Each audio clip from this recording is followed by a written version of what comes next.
Well, good morning, everyone. I think we'll get started just after 10 o'clock. Hello, my name is Christopher Shackleton from the Ontario Museum Association. I'm filling in this morning for Mary Calder, who you might recognize from our other webinars. And I would like to welcome you to an introduction to human-centered design and creative problem solving with Overlap Associates. As an organization of provincial scope, the Ontario Museum Association recognizes that its members and community live and work on the lands and territories of Indigenous peoples. Toronto, where the OMA offices are located and where I am joining you from, is the territory of the Mississaugas of the Credit, the Haudenosaunee, and the Huron-Wendat. This territory is part of the Dish with One Spoon Wampum Agreement, an agreement between the Anishinaabe, Haudenosaunee, and allied nations to peaceably share and care for the resources around the Great Lakes. This territory is also covered by the Upper Canada Treaties. As you participate today, we invite you to reflect on the land that you are on, who the traditional keepers of the land are, what the treaty relationship is, or if it is unceded territory. We wish to express our gratitude for the resources we are using and pay respect to the rich and ongoing history, Indigenous history, of what is now Ontario and Canada. We would also like to acknowledge that September 30th has been designated the National Day for Truth and Reconciliation, as per the Truth and Reconciliation Commission Calls to Action number 80. We encourage our members to listen to and amplify the voices of Indigenous peoples and communities. Resources and further information can be found on the OMA website under Resources and Tools for Museum Practice. Today's webinar will be 90 minutes. We will begin with introduction, and then I will pass it over to our presenters. There will be then an opportunity to have any questions answered. I'll make some quick announcements following the discussion, and we'll wrap up around 11:30 a.m. I want to start by making sure everyone knows how to participate. You will see the slides right now and hopefully hear the speaker. And if you'd like to send a question to the speaker, you can use the Q&A box at the bottom of your screen. If you'd like to say hello to your colleagues on the chat or share where you're joining us from, you can use the chat feature also at the bottom of your screen. We'll be keeping an eye on both the Q&A and the chat and try to help you out if you have any technical questions. We'll be monitoring the Q&A throughout the webinar. We will do our best to ensure that all your questions are answered. Also today, we have the option of a little bit of polling. So we're going to do a little bit of a demonstration right now. So you will see a poll launch here on the screen asking, what is your favorite color? So you'll have about 30 seconds here to put in your answer, and then we'll share the results and see how things are going. So just a little bit of a practice session to get us used to the practice of our polling.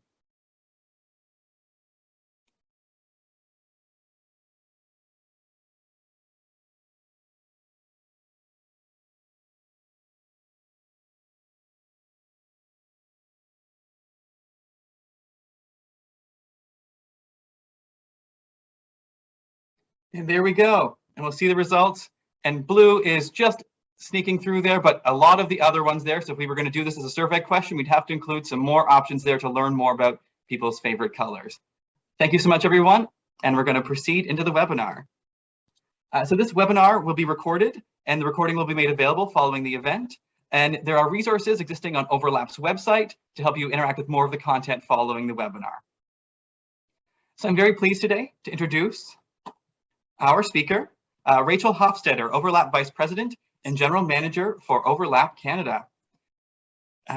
Rachel Hofstetter is a strong leader with exceptional management, business, and people skills. She's a natural coach who inspires people to work collaboratively towards new outcomes while developing organizational cultures that support continuous learning and innovation.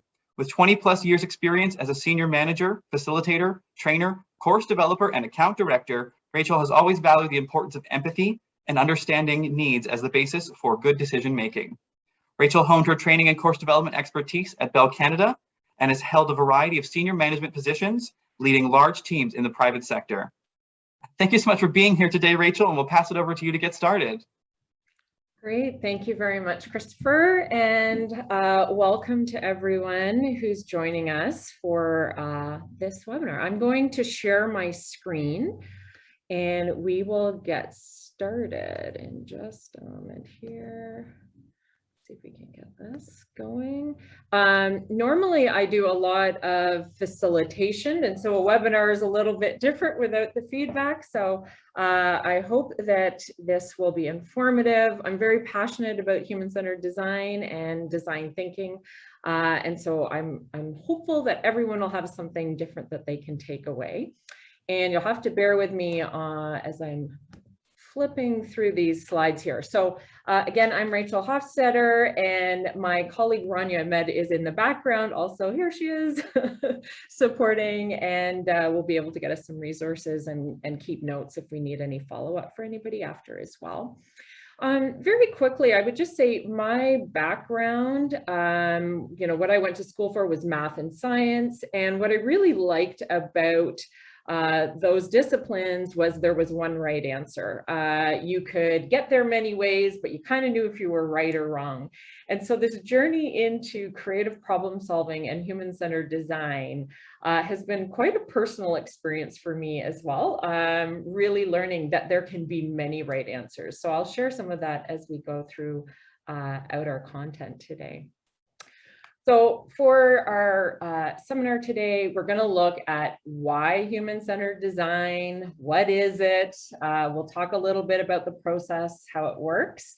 And we'll also talk about some of the tools that you can use in creative problem solving or human-centered design. I'm using creative problem solving interchangeably with human-centered design, and we'll make some of those connections a little bit later. And then we also want to leave you with how you can start tomorrow or later today, like some practical tips of being able to apply some of this in your work. And hopefully our question and answer period as well will just give you the confidence if you haven't done this kind of work before. So let's start with a poll. Christopher just demonstrated how that worked, and that was great to have you participate. This first question, how many of you know about human-centered design or design thinking? So we'll just wait for that poll to pop up.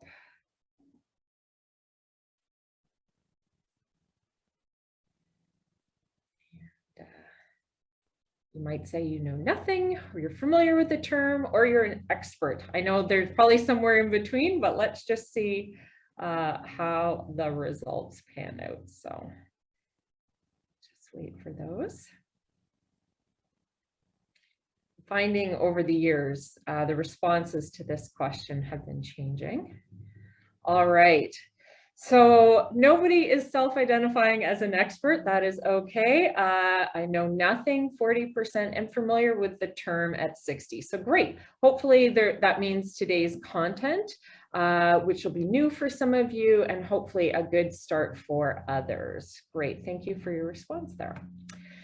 So when we're talking about human-centered design, I think the best way to illustrate it, how it's different from regular problem solving, is with a story. And this slide here, I need to feel dignity when I die, came from some work we were doing with a large hospital system. And when we talked to hospital administrators, they were saying things like, well, we know what patient needs are. We do our surveys. We understand they fall into 7 main categories, and we'll save you all that time as an organization. You don't have to go out and talk to our folks. And we respectfully declined and said, let us go and talk to patients. As a human-centered design or a design firm, we really want to understand the needs of patients, not just reactions to a customer or patient survey. And when we went and talked to a variety of patients, we found 1,200 unique needs statements from patients. And administrators were surprised. They really thought it would fall into like wait times, the food, like did they understand what was happening from their medical provider? And we found so much more. And one of the nuances, this quote was actually in those need statements. I need to feel dignity when I died. And what it helped the administration at the hospital realize is when you ask somebody about their experience and they have to check a box, they can't really always express what's happening for them. And they weren't asking questions about what makes you fearful. What were some of the things that happened in your stay at the hospital that brought you comfort or that brought you joy? And this project, by really digging into the needs, surfaced some really powerful statements, and it resulted in a no one dies alone policy that the hospital brought in, which meant if anybody at the hospital saw somebody in their final moments of life, They could stop what they're doing if there was no one else around, if this was a janitor, whoever, and just be with that person in that moment. And employees talked about the importance of having that articulated. And of course, patients and families also mentioned it. And I would just say that by having a creative problem-solving approach, we get to different solutions. If we use the same approach as we've always been using, we'll get the same types of results. All right. So the design thinking process, I share this wheel or this cycle just by way of introduction. We start generally with defining the problem. What is it that we're trying to solve? Then we move to research. What do we know about the problem? Then we move into ideation. What are some solutions or ideas that we can start to come up with? Next is prototyping. And this is often unusual for many people in their problem solving, is to build a prototype. People think that's going to be really, really time consuming. It's not.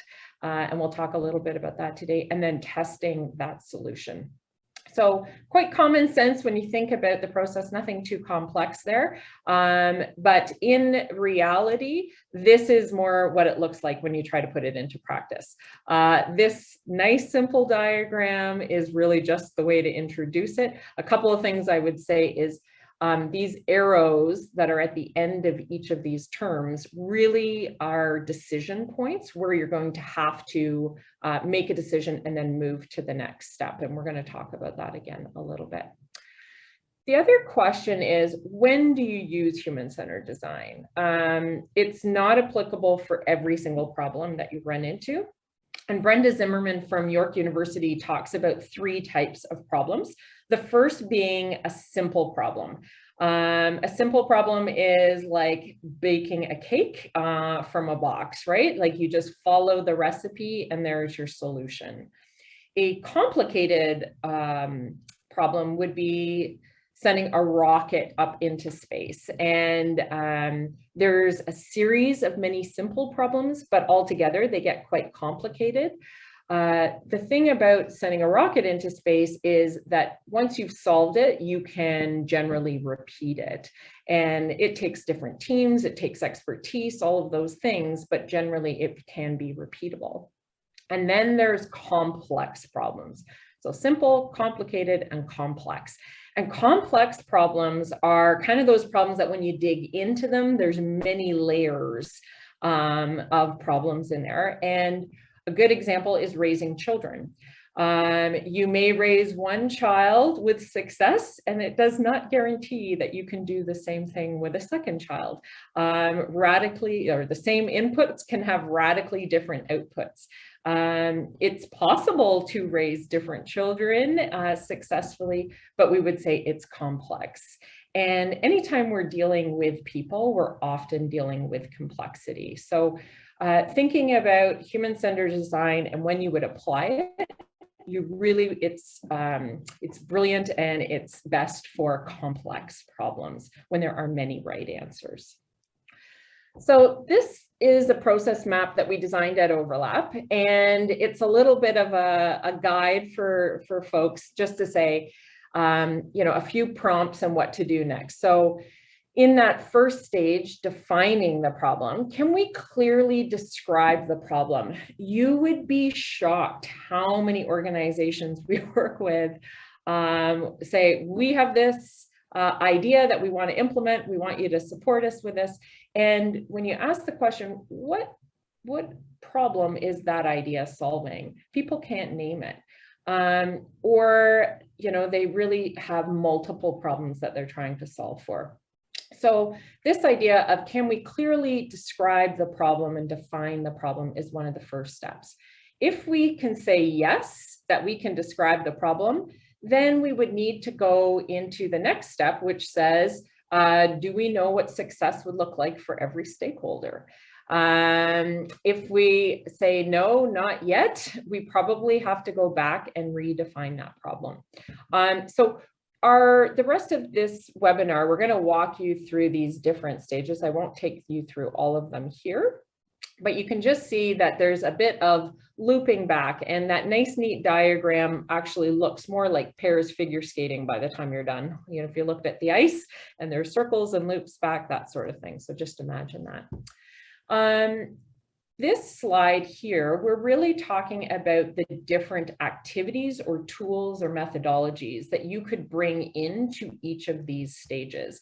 And I just share this to say that there's resources, there's many prompts for each of them. And when we're doing a 1 hour webinar, we're just doing a toe dip into human-centered design. You can take a master's, 2 years master's program in this. But really, some of these things of defining our problem before we start to try to do our research becomes a really important step. So, yikes, we have a problem. How might we get started? This little green arrow meaning that we are in that define stage. So what's the general problem that we're trying to work on? For Ontario museums right now, I think, you know, thinking about reopening, we've just come through, or in the midst still, I guess, of a pandemic, a global pandemic. And a lot of the things we knew to be true before the pandemic have maybe changed. And we're, in some cases, starting over. What's our value? How will our stakeholders re-engage with us? When will they re-engage? All these really kind of complex problems. So thinking about what's the problem we're trying to solve. We often start with a invitational beginning. So our problem might be framed with a, we put down HMW, how might we? How might we re-engage Ontarians to start coming back to museums after a pandemic, right? Like that might be a soft invitational beginning. And then we may want to be talking about, as we're defining our problem, are we looking at symptoms or are we looking at root causes? And depending on the time you have to dedicate towards digging into a problem area, you may choose we're just going to be dealing with some symptoms, or we may want to be looking at something deeper, at a root cause, and really trying to solve for that. And both answers are okay. It's just about the scale and scope of the problem that you're going to be working with. To give you a quick example, in our own organization, if we have a problem that we want to tackle, we may go through all 5 stages of the design cycle in an afternoon, in 3 hours. We're working with UNICEF Canada right now on childhood well-being, and that's a 15-year design cycle that we're working on. And so the same process can really be compacted or contracted or magnified, depending on the problem space that you're working on. In that define stage, one of the activities that we really recommend you start with is a stakeholder analysis. So who are the people that are affected by the problem? Often we'll think of one main stakeholder group, but it's good to practice to take that time and think about who really is affected by this problem. And we tend to use a 2x2 grid. On one axis, we're looking at how much interest or skin in the game do they have in this problem area? How affected are they by the outcome? And then how much power do they have in this situation to affect this problem? Can they say yes or no? So you may find that funders, for example, have a high, or the ministry could have a high degree of power, but maybe with all of the other things on their plate, their interest is a little bit lower. So the way what we hope to learn from that stakeholder group might be very different than kids in Ontario who maybe have much higher interest or could benefit from museums, but have lower amount of power in being able to say yes and no what happens in a museum experience. So stakeholder analysis really gets us to situate our stakeholders so that when we move to our next step, which is really looking at research, we can start to understand what we might want to learn from them. So this blue symbol here is our next stage, which is research, going and talking to people. And you want to talk to people that are facing the problem. You want to go where they are. Often we'll see in this research phase, people will put a survey online and expect people to come to us, that attraction model. We really do recommend going to where people are, if that's, and there's a variety of ways you can do that, and go and talk to them about their experience. We tend to think of these kind of conversations or this research in 3 levels. So you can do very shallow research and broad, and that's maybe an example of a survey where you can reach a lot of people but not get very deep information. Next, we talk about stakeholder labs, or this idea of pulling a group of people together to be able to talk about the problem space or their experience or their hopes.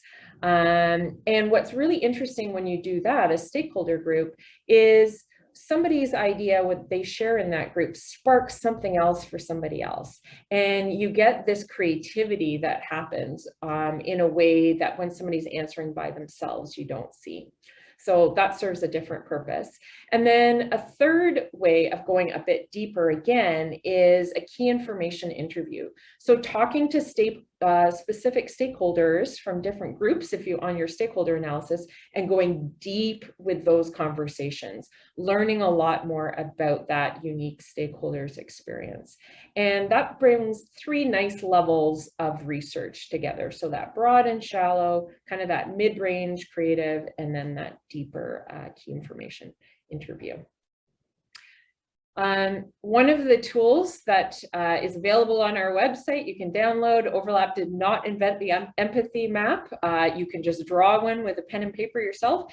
But this is a tool to help somebody articulate their experience.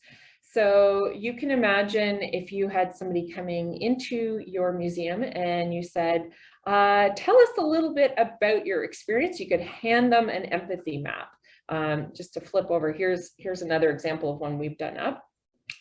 And the wheel on the left-hand side there is really about that person answering from their perspective. So you came to our museum today. What were the things you were thinking about as you came?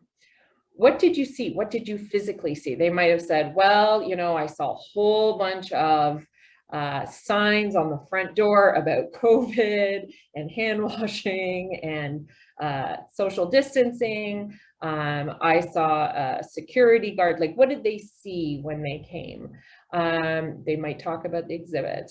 What are you saying? What were you saying to others? What were you asking for? Were you having to explain yourself? What are the types of things you're saying? What are you doing in that experience? How are you feeling during that experience? What are you hearing? What are you overhearing? What are people saying to you? And we take a moment to really have folks break down their experience into their senses. Then on the right-hand side, we're looking at what were you trying to achieve today when you came for your visit? What did you need to achieve this? What made it difficult? And what single thing would have, single change would have the biggest impact on your experience? And I can tell you that, you know, the one image there that you're seeing has a whole bunch of them filled out. The richness that we get from an open tool like this, from an empathy map about understanding experience, is phenomenal. You can use this for your employees. You can use this on your teams. What is your experience as we're moving through this problem space? It can be great for HR kind of discussions. It can be great around culture discussions. Really, really powerful tool. Back in the day when my kids were younger and both at home, they've both moved out and on with their lives. I remember as teenagers, they were having a really big argument, and I gave them each an empathy map and said, okay, write down how you're feeling, now switch. And it was pretty cool to see them learn about each other's experience in that moment. Now, they never let me do it again, but I thought it was kind of cool for the moment. So now you've gone out, you've done a bunch of research, you understand the worldview of your stakeholders, and now it's time to dream up some solutions, to come up with some ideas. And this is where that creative piece really comes in. And I think a lot of organizations, a lot of us as leaders or individuals don't maybe value creativity or don't take the time or don't feel we have the time for creative thought. And this is kind of where the power comes into human-centered design. This is where we're going to generate solutions. When you're generating ideas or solutions to your problems, it's best to be going for quantity over quality. We want to think about how many answers can we come up with. When we're trying to find that silver bullet, that one right answer, we are doing a whole bunch of work of eliminating possibilities, telling ourselves why this won't work, and that actually stifles that creativity, and our chance of coming up with a good answer are less. Quantity over quality often means we can invite others into that idea generation as well. So having many people come up with ideas and taking that pressure off, it doesn't have to be the one single answer. Again, a little bit of this idea combined with another little bit of somebody else's idea might spark to something more interesting. It's also a way to get varied ideas. For those of you that I've met before, and there are a few, I hold up my cell phone. I use this all the time for creative problem solving. If I ask you to see what, describe what you see, you might say you see pink flowers, blue flowers, and I could say there's absolutely no flowers. It's a black screen. And from my point of view, I see this empirical problem from this point of view. From your point of view, you see flowers. And together, if we're able to share our perspectives and our ideas, we get a more rounded solution or a more rounded approach. So inviting external people to generate ideas can be a wonderful way as well. Present the research. How would you meet these needs? Perfect is your enemy. It's really about that volume. So with ideation, one thing I would say is starting solo. If you write anything down, this is the best tip I can leave you with. If you get into a meeting and you're asking people to come up to solve ideas for a problem, everybody write down 2 or 3 ideas before we start blurting them out loud.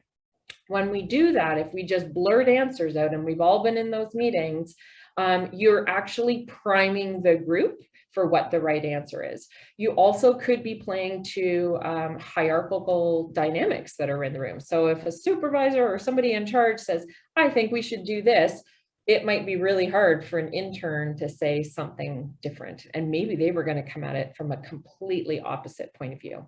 By having everybody write their answers down, you can say, somebody share something they wrote down. Who has something really different?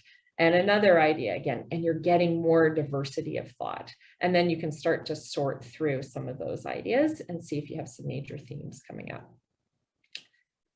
So after you've got a few ideas, you're going to be going through, so let's say you had like maybe 5 or 6 ideas. You may be picking a few of those to move forward into the next stage, which is prototyping. And one of the things I hope you'll start to kind of hear behind the scenes is this thread of divergence, of going wide, and then convergence, making a decision and moving to the next stage. So if we think of defining the problem, what are all the problems? Which one are we going to solve? Is convergence. Then we go into research. We want to learn about people's experience, and then we're going to make meaning. What did we learn from that? And now into ideation, we're going to what are all the solutions? Let's pick a few to move forward with. And that next stage is this idea of prototyping. So pick a couple of ideas and build them out. And prototyping is just building to think. If I asked everybody on the webinar to draw a picture of a house and then had you turn on cameras and show your picture, as many people as there are on the call, we would have that many versions of houses. Somebody draw something very simple. Somebody else might draw something much more elaborate, much larger. And it's hard to always understand what somebody means when we're just talking about words.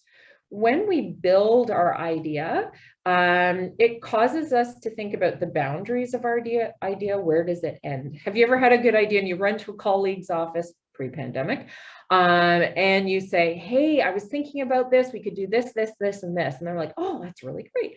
You go to another colleague, you share it again, and that idea morphs, right? It changes a little bit every time you explain it. And when we build a prototype, it's finite. There's something there. Keep it cheap and cheerful. It could be a sketch on a piece of paper. It could be, you know, something like even your, you know, as folks are coming into your space for reopening, you could prototype what that entry looks like and what it feels like, and just draw it out on a piece of paper, take that to a colleague, take it to a stakeholder and say, what does this make you think of? What are we forgetting? What more would you add? What would make it welcoming? So just cheap and cheerful, but get it out of your head so somebody else can interact with that idea. And that's really what this slide's about, just this idea of building out that prototype and not just keeping it in your head. And then the next piece is asking for feedback. So once you've built that prototype, taking it out to folks to be able to get that feedback. And what you're going to need to do there is, I'll give you 4 easy questions that can give you incredible feedback. One is, what do you like about this idea? The second question is, what would you improve on this idea? The third question is, what questions do you have? Like, what does this make you think of? What are you wondering about? And the fourth one is, what new ideas does this spark for you? And those 4 prompts are really powerful prompts to get feedback that you can take action on. When you say, what do you know, if you just give somebody a prototype and say, tell me what you think, people don't want to be mean generally. They don't want to feel like they're being critical, and they're not really sure how to respond. But when you say, what do you like? What would you improve? What questions does this make you think of? And what new ideas? There's really positive ways for people to be able to contribute actionable feedback. The second bullet there is interesting. So just ask 5 people to start. This idea, if you were taking an idea out and you were testing it with stakeholders, what's the right number of stakeholders that you would need to test it with? And what we have said is 5 from a particular stakeholder group. So for example, if I have a budget to be able to go out and test my idea with 15 people, I would just start with 5. And in that first 5 rounds of feedback, I'm probably going to learn all of the themes, all of the feedback that I need to. The first person will probably give me 60-something% statistically. Then it adds up like 17, 5, and then it's like very small 3 and 1% after that. My math probably didn't work on that, but you get the idea of you'll get quite a bit of your feedback from just 5 users. And then what you do with that feedback is you can incorporate it into your solution and start to then go out again and test with another 5. Sometimes when we're doing testing, and this is what the broken pots kind of denote in this image, is that we can think we've come up with a really great solution. And when we take it out to stakeholders, they can smash that pot. That whole prototype just breaks down. I'll give you a quick example. We were doing a design week with a variety of professionals in child well-being. So we had legal experts, we had psychologists, we had pediatricians, we actually had storytellers and some tech experts for children's technology, all coming together to prototype how we might learn about childhood well-being. And these professionals came up with some prototypes, and then we went out to a youth center to test the prototypes. And the kids at the youth center eviscerated all of the prototypes. They were like, that's creepy, I would never use that, the whole thing. And some of the professionals were joking, but saying they were quite shattered. You know, they'd worked with children and youth their whole careers and they couldn't hit the mark on this. But it was such a powerful moment for them to realize that designing for a stakeholder group without including that stakeholder group in that co-creation can be a big risk.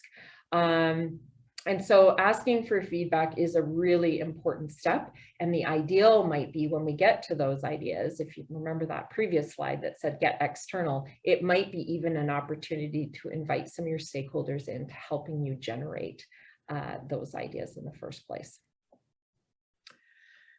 So this slide here is taken from some work we did with the Canadian Mental Health Association, actually in Waterloo, Wellington, Dufferin. And it's from a project called Dignity by Default. And our defined question, so kind of thinking back to that whole cycle at the beginning, was how might we improve the experience of patients? And that's quite a broad kind of statement. When we then moved into a stakeholder analysis, we were talking about the types of patients that they were serving. And when we looked at the group that had the most skin in the game, so they were real on that interest scale, they were very, very high, but had the least amount of power, we were looking at patients that had concurrent disorders, so mental health and addictions, and really did not have a lot of control in their situation.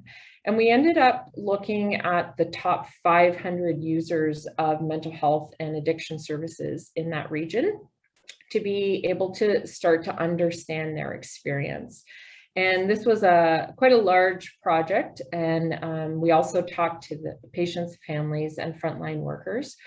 But one of the things we discovered in that work was that many of these patients had never had their initial trauma diagnosed. And you think that this would be realized, that folks would know this. But the way the system was working at that point, it wasn't always obvious when somebody entered care, whether that initial trauma had ever been treated. So that kind of came up through really understanding and talking to patients and families and frontline workers. And from there, we were able to work to co-design with those stakeholders. What would a service standard, what would change their experience as they're moving through this system? And this is where we came up, co-created this Dignity by Default. And it was a service standard with 17 kind of bullets that said, if we're able to meet these 17 points throughout this healthcare system, we are going to infuse dignity into this journey. And that's what that project did and co-created. And I'll just read you the slide from the executive director at the time. This approach has had a profound effect on our understanding of those we serve, on our organization and our organizational culture. Design places the highest value on the needs and insights of the end user. This uncompromising focus on the person receiving service fuels the passion that staff and decision makers have for making a difference in the lives of people. And I know that's a healthcare example, but I could imagine the same statement for museums and the passion. We had an overlapper, as we call ourselves, who worked with us for several years, who had studied museum studies, had worked in a few museums. And I know the passion that she would talk about the work that she had done previously as well, coming in, and the difference that it can make. And I think as we come out of a pandemic and museums are poised to reconnect with stakeholders, I think there is an opportunity to ignite that passion. And by solving the real problems that we're facing, you know, I think there's some magic in there and an opportunity. So the next question, our next poll question, is how much agency do you feel you have to introduce human-centered design and design thinking into your work? So we're going to just have that come up. And, you know, not too much. You might feel you don't really have a lot of agency, or you feel you have quite a bit, actually, that you could bring human-centered design or creative problem solving into your work, or maybe you're already doing it. So just give you a moment to think, how much agency, how could you activate this in your work? How much power or control would you have to activate this in your work?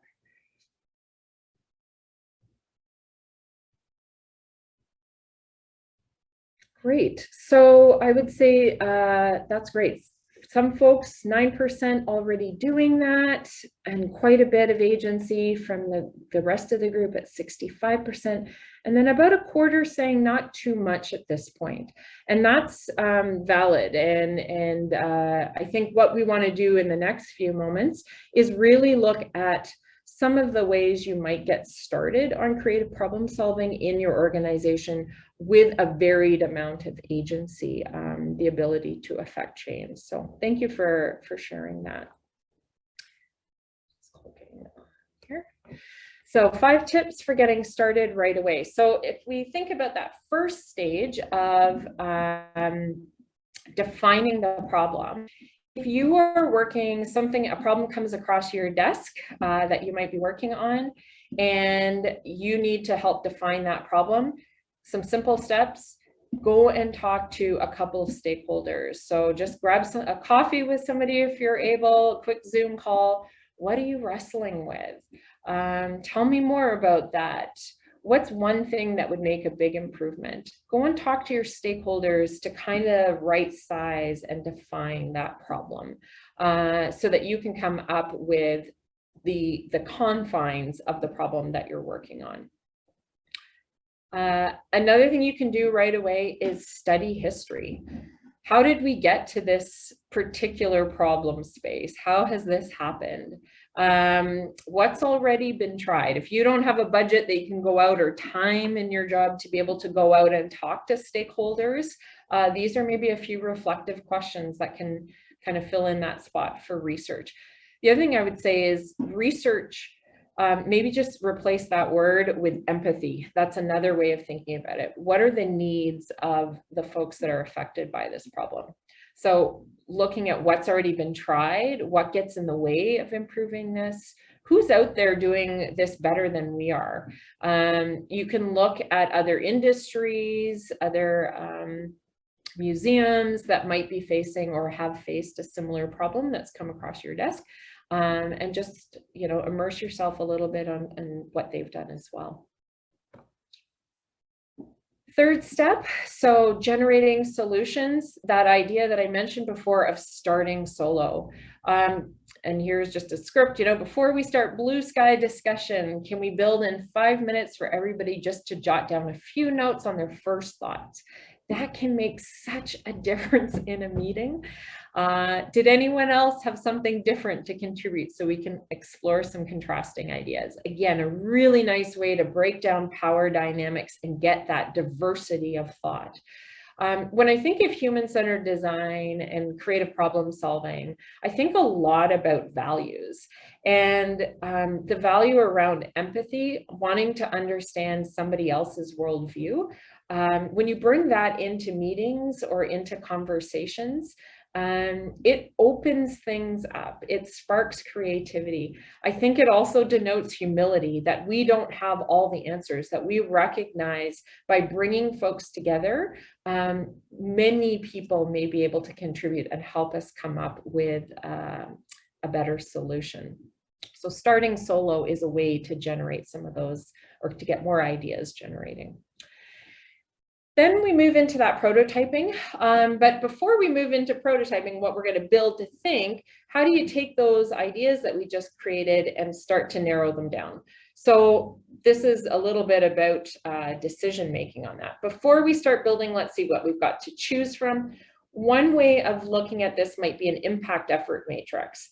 So I can share a really quick example. Every January, actually not this past January, every January before this January, Overlap does a employee survey. And part of that, coming out of that survey, if there's any issues, we pull together an employee committee that comes up with ideas to solve those issues. And then we take those ideas and we plot them on an impact effort matrix. And the idea is, how much impact, if we were to implement this idea, how much impact would it have on the original problem, solving it? And how much effort would it take to implement? And usually where we start are high impact, low effort ideas. Those are kind of our low hanging fruit to address some of the problems. So that's something that you can do to help you make good decisions based on constraints that you might have for time and resources, is plot your ideas on an impact effort matrix before you start to build.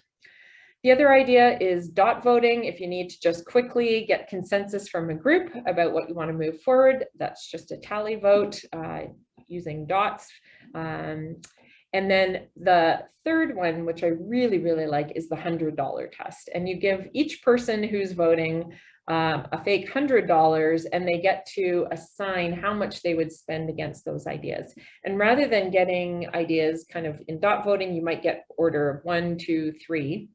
With the $100 test, you get more nuance about where really the impact is that people see. You know, you could see maybe ideas 1 and 2 have really high amounts, and 3 is like significantly below. So you know you're really deciding between 2 ideas, that sort of thing. And if you have more than 3 ideas, $100 test can really show some of that nuance. And then solicit feedback. This de-risks your solution. So let's just think about this for a moment. Creative problem solving, human-centered design, design thinking is for complex problems. So these generally can have a high degree of risk associated with them because there's many right answers. And by getting feedback, we are de-risking our solutions. Think how many organizations somebody goes, ooh, I have a brilliant idea, let's implement it. And you get all of these resources behind rolling out an idea. And then you find out after all this time and expense, that idea actually didn't really last, or it didn't have the impact that you had anticipated. It's very likely it was not tested. It was not, you didn't take it out to stakeholders to get feedback. This really de-risks your solution. So, you know, the examples here, I'm going to see a customer tomorrow. I'll take both versions, let them get some feedback. We'll take this to the team in the shop, see what the common repairs are, or who's got time to play test this on this weekend. It could be things like just picking a couple of external stakeholders to give you that feedback that we talked about a little bit earlier. So what do you like? What would you improve? What questions does this make you ask? And what new ideas does it make you think of? I don't want to skate over that prompt around the questions. That's where I find some of the richest feedback. How would this work in this case? And what about what happens here? And what happens then? What would come before this? What would follow this? Those questions can be really powerful in helping you, you know, get new ideas or implement a solid solution. All right, so we're back to that process map. You can see this idea that it is not a linear kind of approach. It is cyclical. We do double back. Sometimes we'll start off with thinking this is the problem. We go out and we do research and we talk to stakeholders. And what we thought was the problem isn't even actually the problem. Our research shows us it's something else. So we go back, we redefine that problem. Now we might change our research or our understanding based on that new understanding and kind of move through again. So you can also start from different places. Maybe your museum has done some work already about a certain problem. You can start from there. Maybe you're using an idea that was already picked, but you're going to prototype it. You're going to go get some feedback. You're going to learn from that and maybe decide, ooh, we were solving the wrong problem, or there's just another round of refinements that we can do. So it is messy, but it's pretty easy to just get started. And the fact that you're talking to people and doing this collaboratively really does start to de-risk that. So on our website, we have a blog that has 75 human-centered design tools that you can go through, and those resources are explained. It shows you how to use an empathy map, how to improve a project in 10 minutes by asking 4 simple questions. I'll give you a spoiler alert. You know the 4 questions. So that's what did you like? What would you improve? Questions and new ideas.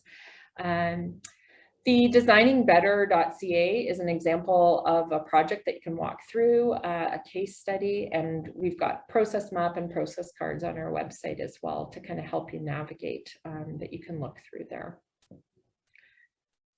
So prior to today's webinar, we had a couple questions submitted, and I thought I would just maybe share these and some initial responses to those. So the first question is, what approach is best to get decision makers to actually listen to creative ideas and solutions rather than being dismissive? And I think that is such a good practical question. And we've all been in that situation where you can see the validity of an idea or an answer, but it can be really hard to get others on board. And I think, you know, this comes down to culture and values. And again, looking at finding ways to leverage what you have on paper as part of your culture, as part of your values. Can you hearken back to some of that? And most organizations will have something about understanding or listening to the people that they serve, either in their mission. And so if you can connect your idea back to what your organization, the reason you exist, the values you espouse, then that's one way. Another approach, I think, is to involve those decision makers early on.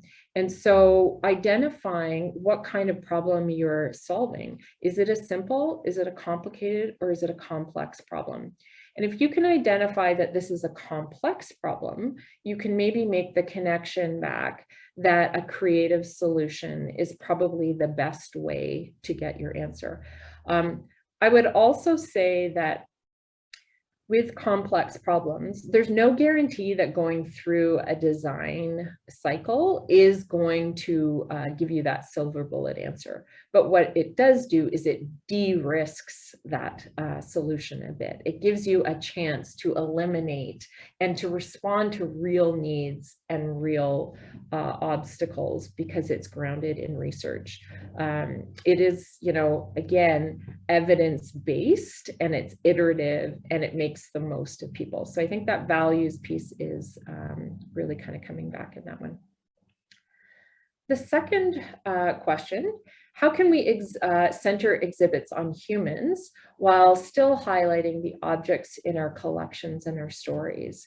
And I don't think I, as a non-museum expert, have the answer to that in particular, but I do think that that is a complex problem. And I think that I love the invitational nature. How can we, or how might we center exhibits on humans? And I think pulling a team together of your peers to explore and play with that question, what could you come up with? And I think that idea of storytelling is so powerful. And we use storytelling in that research piece to be able to highlight needs and insights. So I think the process of human-centered design or creative problem solving is the way that I would answer or recommend you answer that question. And then the third question here, I'm interested in understanding intersections between HCD and an anti-racist equity, diversity, and inclusion informed approaches to problem solving. Brilliant question, and something that at Overlap we are learning and incorporating into our practice. And I wouldn't say we are experts. We are humbly journeying along this. But I can share a few insights that I've learned through this journey. And one of the things I would say is looking at that stakeholder right at the beginning, at that define piece. Who are we including in as our stakeholders? Who are the voices that we always hear from? Who are the voices that we don't often hear from? And how are we centering the voices that have been marginalized or excluded from the process? Often it's the easiest to reach, the people who put up their hand the first, who might feel welcome or already included in this space, that we will run to. I think thinking about the institutions, the paradigms that we are operating from, and having a outside voices and experts come and help us deal with that, so that as we're building that pool of knowledge, we're not using our own internal knowledge that may be already subject to colonial or racist practice. When we talk about racism, a lot of people say, oh, I'm not, and we won't get into that whole anti-racist, but recognizing that we are swimming in that soup in Canada, and we need to bring in other voices that can help us. So paid subject matter experts that can help us navigate through that. And I really appreciate this question, because if we don't think about that early in the process, design can do a lot of harm to reinforce the existing structures by going back to the same people that we always talk to, by not challenging some of those paradigms. So I would say it's in the problem definition, and then also bringing stakeholders and co-creating with different groups. I'll give you an example of where I've seen this. We were doing some strategic planning with a library in Ontario, and when they were doing the creation of their strategic directions, they brought in 2 community Indigenous leaders to be part of co-creating those strategic directions. So they were there with their board, there with their senior leadership as they did their strat planning, to be able to bring the lens and view in, because that organization had made that commitment to change the way they were operating in that community. So I hope that is helpful. And that's the end of the slides that I had for you today. And interested if there's any other questions, happy to answer. Certainly, yes. We have some more time on today's agenda for questions. You're able to use the Q&A function there at the bottom of the screen. And we'll see if we have any questions from anybody. Give a few minutes for people to fill in their thoughts there.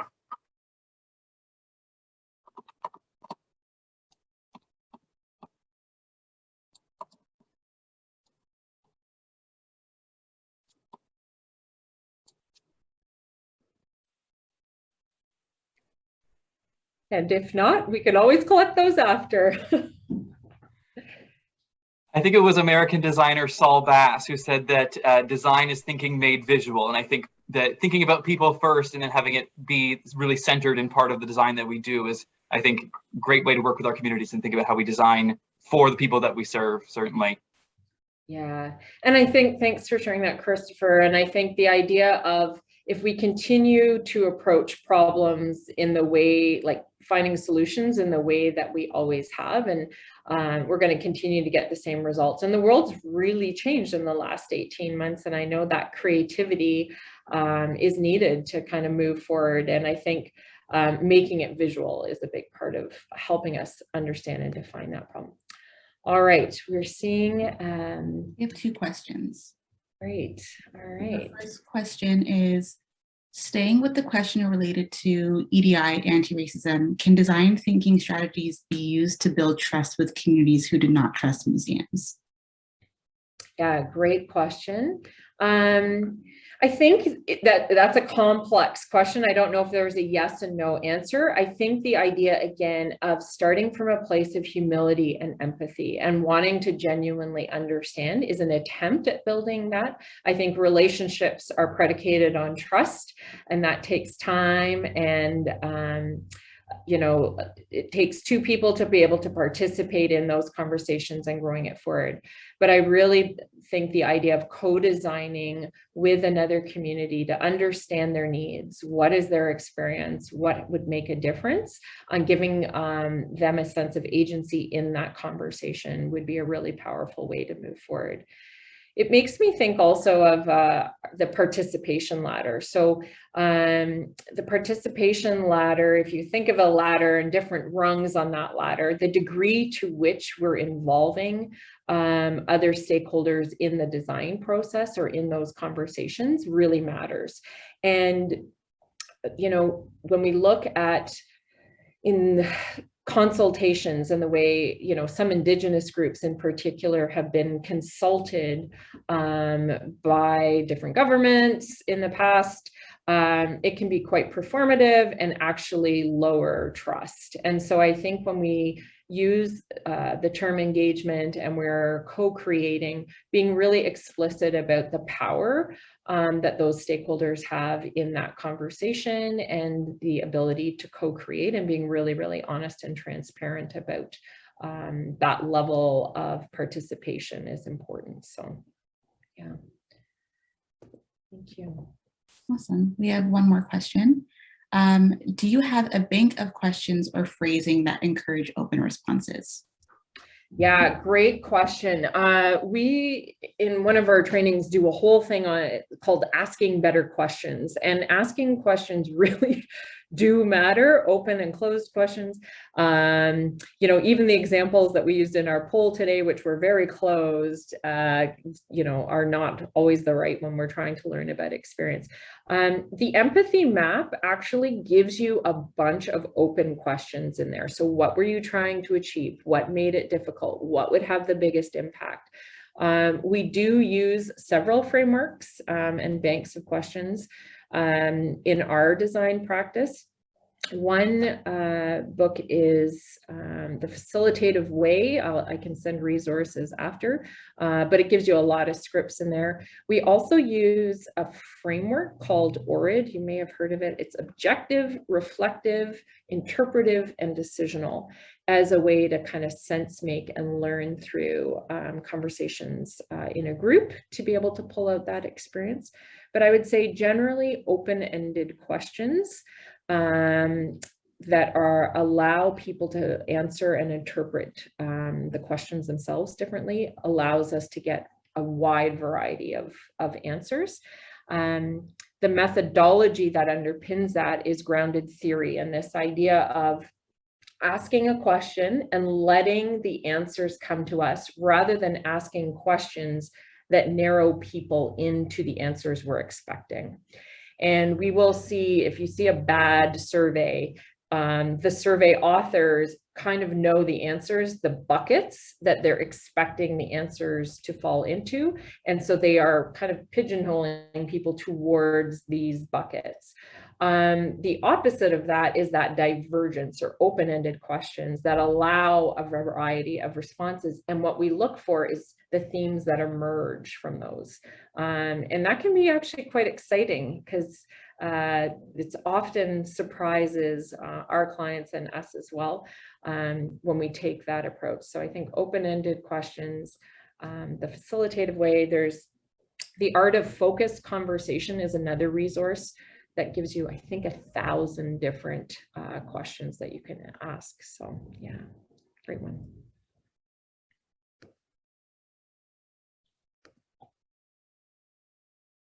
All right, anything else? Are there any sort of scenarios that human-centered design might not be a solution to solve a certain type of problem? Is there ways that we know when a different methodology might be the best way to go? Yeah, I love that. So if there is a problem that is closed, meaning there's typically one right answer. So for example, oh, what's a good example of that? It might be when you're dealing with finances, like, is our museum profitable or sustainable right now? Human-centered design is probably not what you need. That is there's a closed problem. There's right and wrong. You know, there's a balance sheet that just needs to be filled out. And it's really for those complex problems that there's many right answers. That's where we want to be using human-centered design. I would say anytime we're dealing with people, we want to be using human-centered design. I'll give you a quick example. We were doing some work with actually an extraction organization. They had spent a lot of money coming up with a solution for a technical issue. They had very high priced engineers that from outside the organization that came in to create that technical solution. They implemented and it didn't work. It didn't work because the humans were not consulted in that process, and their interactions with the technology were not being considered. And by taking a design approach, then we would talk to the operators as well as understanding that technical piece. And that's maybe just a quick example. If there's humans involved, you probably will benefit from a human-centered design approach. All right. I have one more question in the Q&A. Great presentation. Will you be sharing your slides?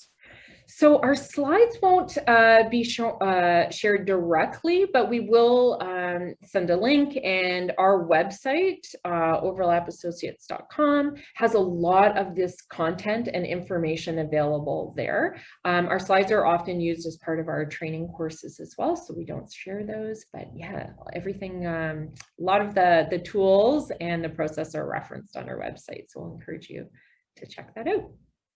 And so certainly as part of the follow-up, when we send the recording to everybody who registered for today's webinar, we'll pull a few of those resources together so they have some direct links you can hopefully get started going through the plethora of resources available on Overlap's website.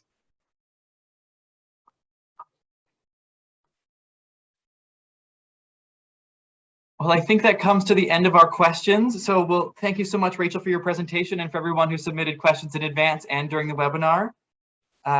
And thank you to everybody who signed in today to participate. If you'd like to follow up with anything we've discussed today or have any additional questions for either me or the speakers, you can please feel free to email me at community@museumsontario.ca. I'm just going to put my email address here in the chat.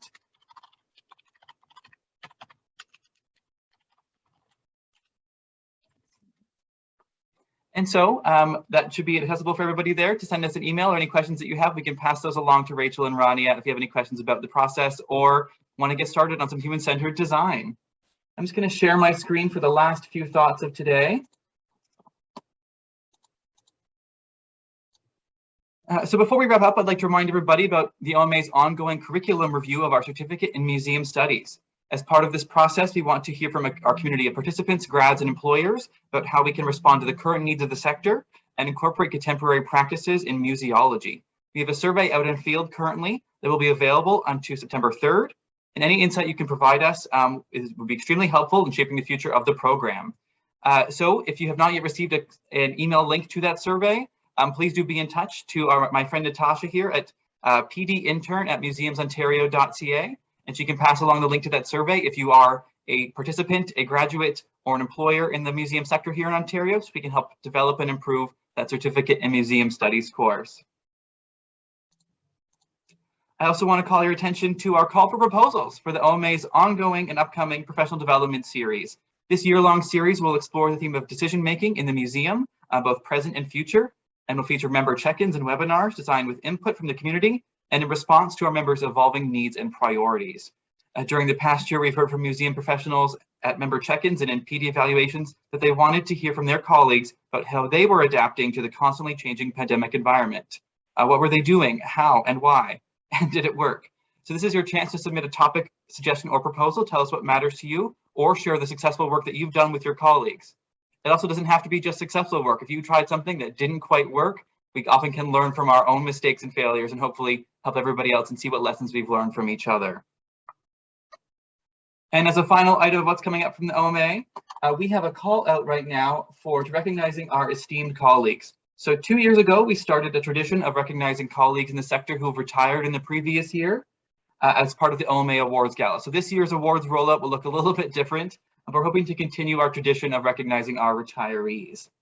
So if you want to share with us, somebody who's retired at your organization between November 2021 or November 2020 and October 2021, so kind of that full calendar year around our awards season, you can share with us their name, organization, their title, what day they retired, a photo of them, and some fun stories about them.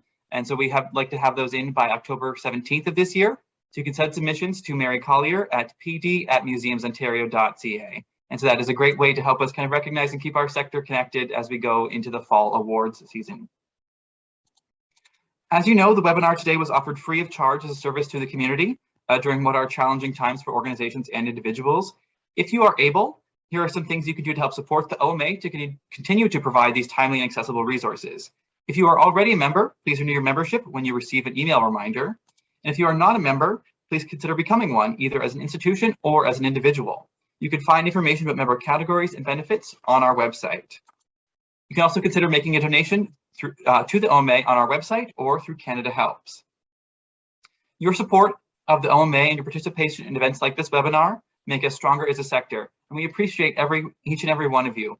The slide I have up now is the OMA's homepage, where you can click on COVID-19 resources to access our dedicated webpage, which we have been updating regularly with new resources as they become available. And when you leave our webinar today, you'll be directed to a short evaluation form. You can let us know how we did today and what you'd like to see more of. Your responses to these questions will be of great value to us as we plan for future PD offerings. Thanks again to Rachel and the team at Overlap Associates, and we hope everyone enjoys the rest of their day. Stay in touch with us here at the OMA through any of the links here, social media and email as well. Thank you so much, Rachel. Yep, and you'd think it's my first time on Zoom. I'm muted there. Thanks so much for having us, and thanks everyone for being here. Great to share human-centered design and design thinking, creative problem solving with you. Give it a try, give it a go. By talking to people and understanding their worldview, it's just going to help you solve those problems. So thanks so much. Bye-bye, everyone.